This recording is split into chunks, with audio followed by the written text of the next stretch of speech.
మన్మోహన్ సింగ్ వివాదరహితుడు, అత్యంత సౌమ్యుడు, మృదుభాషి, మచ్చలేని రాజనీతిజ్ఞుడు, ఆర్థిక మంత్రిగా, దేశ ప్రధానిగా భారత రాజకీయాల్లో కీలక పాత్ర పోషించిన గొప్ప రాజనీతిజ్ఞుడు. తన కెరీర్ విద్యావేత్తగా ప్రారంభించిన ఆయన 1971లో వాణిజ్య మంత్రిత్వ శాఖలో ఆర్థిక సలహాదారుగా చేసి ఆ తర్వాత అనేక కీలక పదవులను నిర్వహించి ముఖ్య ఆర్థిక సలహాదారుగా, ప్రణాళికా సంఘం ఉపాధ్యక్షుడిగా, ఆర్బీఐ గవర్నర్ గా తన కీర్తిని చాటుకున్న మన్మోహన్ సింగ్ పివి నరసింహారావు గారి ప్రోద్బలంతో రాజకీయాల్లో ప్రవేశించి 1991లో దేశ ఆర్థిక పరిస్థితి దారుణంగా ఉన్న పరిస్థితుల్లో రాజ్యసభకు ఆర్థిక మంత్రిగా, ఆ తర్వాత మన్మోహన్ తిరుగులేని అగ్రనేతగా ఎదిగి ప్రధానిగా దేశానికి సేవలందించిన ఈ యాక్సిడెంట్ లో పీఎం మన్మోహన్ సింగ్ ప్రస్థానం అనితర సాధ్యం. ప్రస్తుతం పాకిస్తాన్ లో ఉన్న పశ్చిమ పంజాబ్ లోని గహ్లో 1932లో సెప్టెంబర్ 26న మన్మోహన్ సింగ్ జన్మించారు. ఆయన తల్లిదండ్రులు అమృత్ కౌర్, గుర్ముఖ్ సింగ్. దేశ విభజన సమయంలో ఆయన కుటుంబం భారత్ కు వలస వచ్చింది. మన్మోహన్ చిన్న వయసులోనే తల్లి చనిపోవడం వల్ల నానమ్మ వద్ద పెరిగారు. మన్మోహన్ పాఠశాల విద్య ఉర్దూ మీడియంలో కొనసాగింది. దీంతో ప్రధాని అయ్యాక కూడా తన హిందీ ప్రసంగాలను ఉర్దూలో రాసుకొని చదివేవారు. కొన్నిసార్లు తన మాతృభాష అయిన గుర్ముఖిలోనూ రాసుకునేవారు. అయితే ప్రస్తుతం మన్మోహన్ సింగ్ జన్మించిన ఈ ప్రాంతం పాకిస్తాన్ లో ఉంది. ఇలా మన్మోహన్ సింగ్ 14 ఏళ్ల వయసు ఉన్నప్పుడు దేశ విభజన జరిగింది. ఫలితంగా ఆయన కుటుంబం అమృత్సర్ కు వలస వచ్చి స్థిరపడింది. చిన్నతనంలో మన్మోహన్ సింగ్ ఎన్నో కష్టాలు ఎదుర్కొన్నారు. కనీసం కరెంటు కూడా లేని గ్రామంలో దీపం వెలుగులోనే చదువుకునేవారు.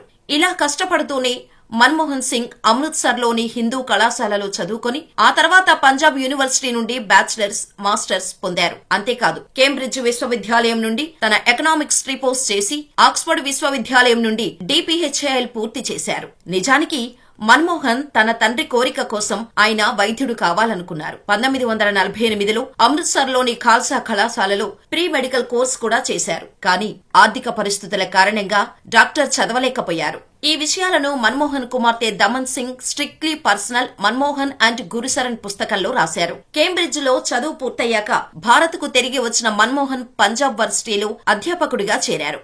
1960లో మళ్లీ ఆక్స్ఫర్డ్ వెళ్లి PhDలో చేరారు. ఆయన భారత్ ఎగుమతుల సామర్థ్యంపై థీసిస్ సమర్పించారు. 1957 నుంచి 59 వరకు పంజాబ్ వర్సిటీలో సీనియర్ అధ్యాపకుడిగా పనిచేశారు. ఈ టైంలోనే అంటే 1958లో ప్రొఫెసర్, రచయిత గురుశరణ్ కౌర్ కోహ్లీ వివాహం చేసుకున్నారు. ఒకరేమో ఆర్థికవేత్త, మరొకరు ప్రొఫెసర్ గా ఎవరి రంగంలో వారు రాణించారు. ఇలా ఆ తర్వాత 1959 నుంచి 63 వరకు రీడర్ గా సేవలందించారు. 1963 నుంచి 1965 వరకు ప్రొఫెసర్ గా పనిచేశారు. ఆ తర్వాత మన్మోహన్ 1966 నుండి 1969 వరకు United nations conference on trade and development కోసం పనిచేశారు. లలిత్ నారాయణ్ మిశ్రా సహకారంతో విదేశీ వాణిజ్య మంత్రిత్వ శాఖకు సలహాదారుగా, 1972లో మన్మోహన్ సింగ్ ఆర్థిక మంత్రిత్వ శాఖలో ముఖ్య సలహాదారుగా, 1976లో ఆర్థిక మంత్రిత్వ కార్యదర్శిగా బాధ్యతలు చేపట్టారు. 1982లో మన్మోహన్ సింగ్ ఆర్బీఐ గవర్నర్ గా కూడా నియమితులయ్యారు. 1985 నుండి 1987 వరకు భారత ప్రణాళికా సంఘం డిప్యూటీ చైర్మన్ గా ఉన్నారు. ఆ సమయంలో 1987లో సింగ్ కు పద్మవిభూషణ్ అవార్డు ఆయనకు వరించింది. 1991లో యూనివర్సిటీ గ్రాంట్స్ కమిషన్ చైర్మన్ గా నియమితులయ్యారు. ఆ తర్వాత 1991 జూన్లో పివి నరసింహారావు మంత్రివర్గంలో ఆర్థిక మంత్రిగా నియమితులయ్యారు. అందుకే రాజకీయ ముద్దుబిడ్డ మాజీ ప్రధాని పివి నరసింహారావు చెక్కిన శిల్పమే మన్మోహన్ సింగ్ అని అంటారు. 1991 నుంచి 96 వరకు దేశ ప్రధానిగా పివి పనిచేసినప్పుడు ఆర్బీఐ గవర్నర్ గా ఉన్న మన్మోహన్ సింగ్ ప్రతిభను గుర్తించి ఆర్థిక శాఖ మంత్రి బాధ్యతలు అప్పగించారు. 1992లో పివి, మన్మోహన్ సింగ్ కలిసి ప్రవేశపెట్టిన ఆర్థిక సంస్కరణలే ప్రపంచంలో మన దేశం తలెత్తుకొని నిలబడేలా చేశాయని ఆర్థిక రంగ నిపుణులు చెబుతుంటారు. అలా మన పివికి గురువుకు తగ్గ శిష్యుడిగా మన్మోహన్ సింగ్ పేరు తెచ్చుకున్నారు. మాటలు లేవు, మాట్లాడేది లేదు, చేయాల్సిన పనులు చేసుకుంటూ వెళ్లే మౌన మునులుగా వీరు దేశ సేవల్లో తరించారు. 1991లో కేంద్ర ఆర్థిక మంత్రిగా తొలి బడ్జెట్ ప్రసంగంలో ఆయన చేసిన వ్యాఖ్యలు అప్పట్లో బాగా ప్రాచుర్యం పొందాయి. ఆర్థిక వ్యవస్థను సరళీకరించి భారతదేశం ప్రపంచంలోనే ఆర్థిక సూపర్ పవర్ గా మారటానికి మార్గం సుగమం చేశారు. ఇలా 1991 జూలై 1న మన్మోహన్ సింగ్ అసలు పని మొదలుపెట్టారు.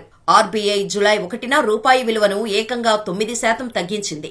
మరో 2 రోజుల్లోనే మరో 11% తగ్గించింది.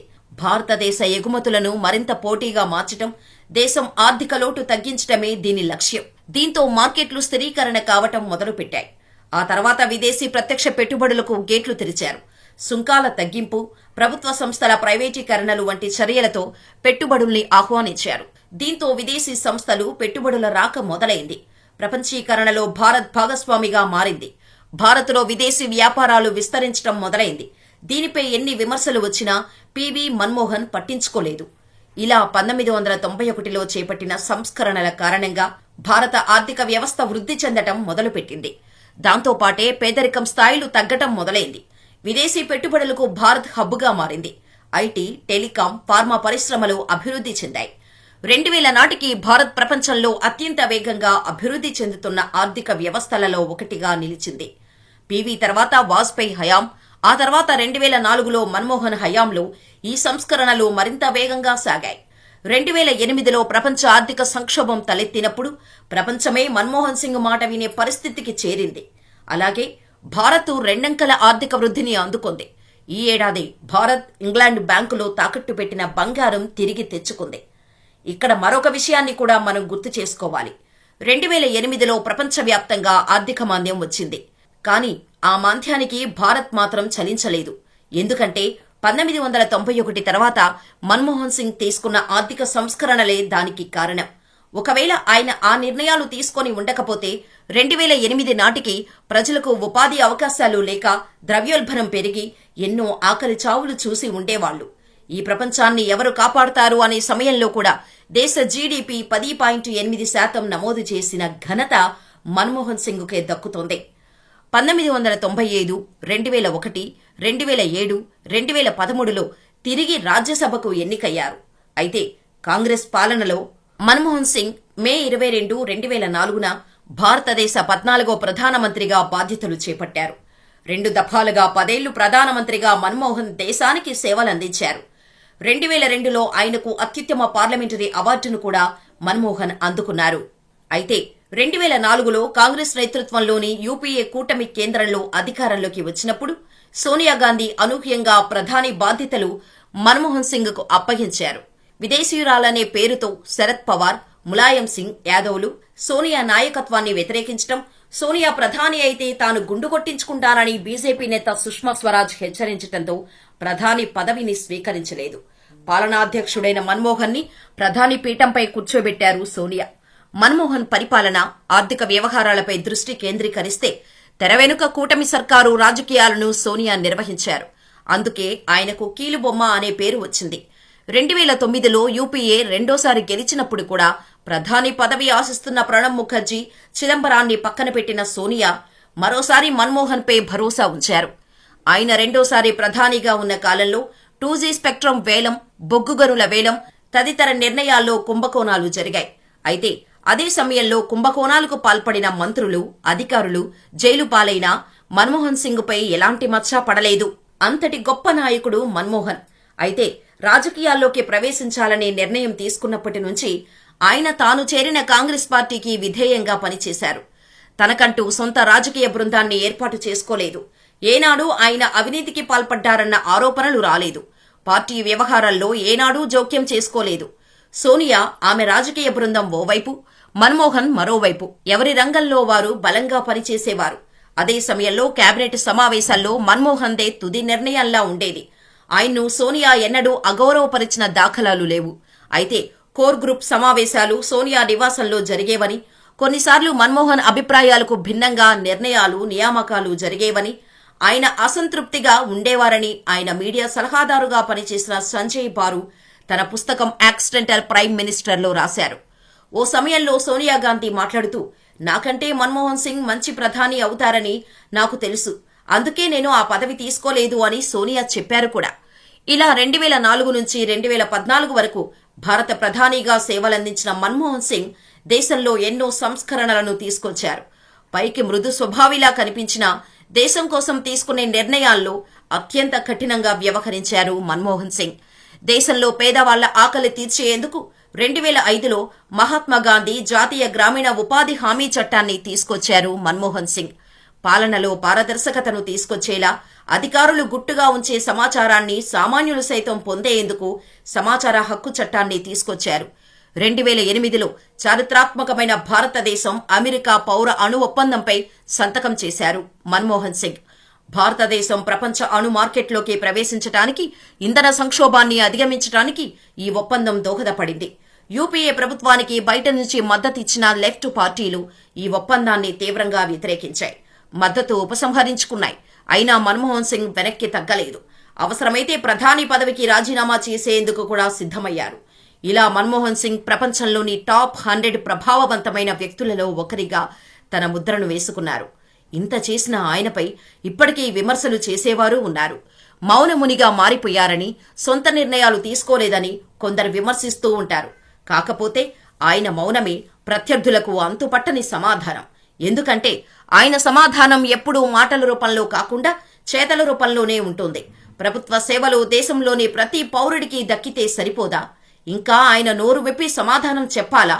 ప్రైవేటైజేషన్, లిబరలైజేషన్ నిర్ణయాలతో కంపెనీలు దేశానికి క్యూ కట్టాయి. ఉద్యోగ ఉపాధి అవకాశాలు పెరిగాయంటే అది మన్మోహన్ సింగ్ ఘనతే. ఇలా ఎంత చేసినా మన్మోహన్ సింగ్ ఇప్పటికీ ఎన్నో విమర్శలను ఎదుర్కొంటూనే ఉన్నారు. సోనియా గాంధీ తనను ప్రధానమంత్రిగా చేసుకుని కీలుబొమ్మగా ఆడిస్తుందని అన్నవారు ఉన్నారు. ఇలా విమర్శించిన అందరికీ ఆయన జనవరి 2014లో రెండోసారి ప్రధానమంత్రిగా అయిన తర్వాత ఇచ్చిన సమాధానం ఒకటే: చరిత్ర నా పట్ల, మీడియా ప్రతిపక్షాల కంటే దయగా ఉంటుంది అని 2014 ఫిబ్రవరిలో డాక్టర్ మన్మోహన్ సింగ్ తన రాజకీయ జీవితాన్ని ముగించాలని నిర్ణయించుకున్నారు. అదే ఆయన రాజ్యసభలో చివరిసారిగా కనిపించడం.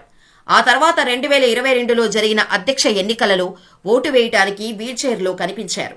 అయితే మన్మోహన్ సింగ్కు ఓ కోరిక ఉండేదట. దేశ విభజన తర్వాత భారతదేశానికి వచ్చినప్పటికీ ఆయన పుట్టి పెరిగిన ప్రాంతపు జ్ఞాపకాలు ఆయన మనసును వీడలేదట. మన్మోహన్ సింగ్ విదేశాలలో పనిచేస్తున్నప్పుడు తన పాకిస్తానీ స్నేహితుడితో కలిసి రావల్పిండి వెళ్లారట. అప్పుడు అక్కడ నుంచి తను పుట్టిన సొంత ఊరికి వెళ్లాలి అనుకున్నారట. దారి మధ్యలో చిన్నతనంలో ప్రతి బైసాబీ పండుగకు తను వెళ్లిన గురుద్వారాకు ఆయన వెళ్లారట. కానీ కొన్ని పరిస్థితుల కారణంగా తన సొంత గ్రామానికి వెళ్లలేకపోయారట. ఇలా తన చివరి కోరిక తీరకుండానే 92 వయసు రీత్యా తలెత్తిన అనారోగ్య సమస్యలతో 2024 డిసెంబర్ 26 రాత్రి ఇంటి వద్ద తుది శ్వాస విడిచారు. మన్మోహన్ సింగ్ ఇక లేరన్న విషయం చాలా బాధాకరమే. ఎందుకంటే ఆయన భారతదేశ ఆర్థిక ముఖ చిత్రాన్ని మార్చారు. ఎంతో ధైర్యం ప్రదర్శించి తన కఠిన నిర్ణయాలతో దేశం ముందుకు సాగేలా చేశారు. ఇలా దేశాభివృద్ధిలో ఎన్నో ద్వారాలు తెరిచారు. అందుకే ఆర్థిక విధానం పట్ల ఆయనకున్న ప్రగాఢ విశ్వాసం, దేశ పురోగతి పట్ల అచంచల నిబద్ధత ఎప్పటికీ భారతదేశ ప్రజలకు గుర్తుండిపోతాయి. ఎవరు ఏమన్నా ఏమనుకున్నా భారతదేశం మహోన్నతమైన వ్యక్తిని కోల్పోయింది. ఇది సత్యం.